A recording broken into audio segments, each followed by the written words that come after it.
Ask, offer, ask is an effective way to share information or give advice. Using ask, offer, ask complements the spirit of motivational interviewing by honoring the person's autonomy while helping them to explore the possible actions or inactions available to them relating to a situation or behavior they're ambivalent about. Ask, offer, ask also honors the partnership aspect of the spirit by collaborating as two experts. The helper may be an expert in their field who's qualified to give information.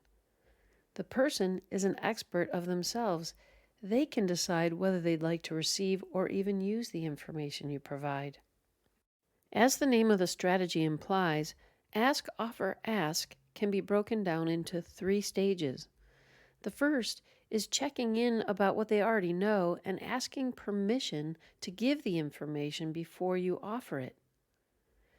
Next, offering is giving that information respectfully, clearly, and in small digestible amounts. And finally, the second ask is actually asking the person what they think of the information that you shared. Here's an example of what it might sound like in a conversation. I really enjoy smoking, and I know I need to stop sometime. It's not good for me. You've been thinking about this for some time. What have you been thinking about doing? I don't know really. I tried cold turkey in the past, and obviously that didn't work for long. I know there's gum and patches, but I'm not sure about them. So, you'd consider an aid to help you because you're not sure cold turkey will work again for you. Maybe I might like to use something to help with the cravings, but then how do I stop using the aids? I have friends that are still chewing nicotine gum, and it's been years. You don't want to be stuck with an aid forever. I'm wondering if we can discuss all the options that we know of and you can consider which might work for you.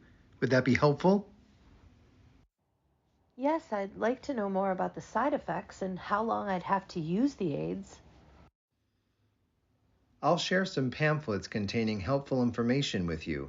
Some people have been successful with aids by consulting with their doctor when they are ready to stop the medication, while others make a plan for how they will wean off the aids.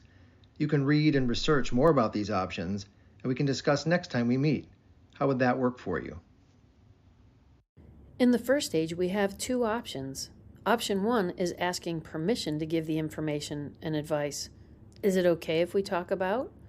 Would you like to know more about? Or the second option, we want to elicit what the person already knows.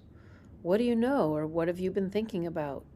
Or, you seem to know a lot about this. I'm wondering if I could share some things that might be new to you.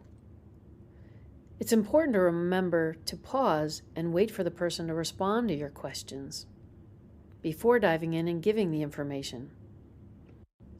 In the second stage, there are some important things to remember when we're offering information or giving advice. 1, make sure it's applicable to the person and it's focused on the present. 2, be careful not to persuade. Give the information in a neutral way. Remember, it's our intention to give information and not change the person's mind. 3, focus on 1 or 2 key pieces of information for the person to consider and avoid overloading them with too much. 4, use plain language, short sentences, and familiar words. Avoid jargon or professional terms that the person might not be familiar with. And when applicable, offer information using pictures, diagrams, or handouts. And finally, make sure you emphasize that it's their choice. Offer a menu of options and be careful to stay away from language that might be directive, like can't, might, have to, or should. In the last stage, we want to be sure that we continue to support their autonomy and choice for deciding what to do with the information we just shared. Depending on what we offered, we might ask questions like, what do you think about the information I just shared?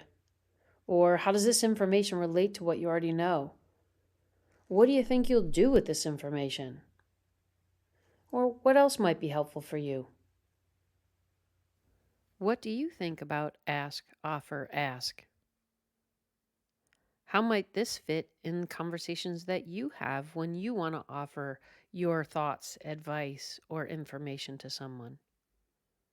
Like anything new, it might take some time to practice and get used to. Perhaps you'd consider practicing with a friend or a colleague. Notice what comes easy to you or what things you have to think twice about. Using the 3 stages are the best way for you to understand what types of questions and information statements come naturally to you. Being genuine and being yourself is the best way to be effective.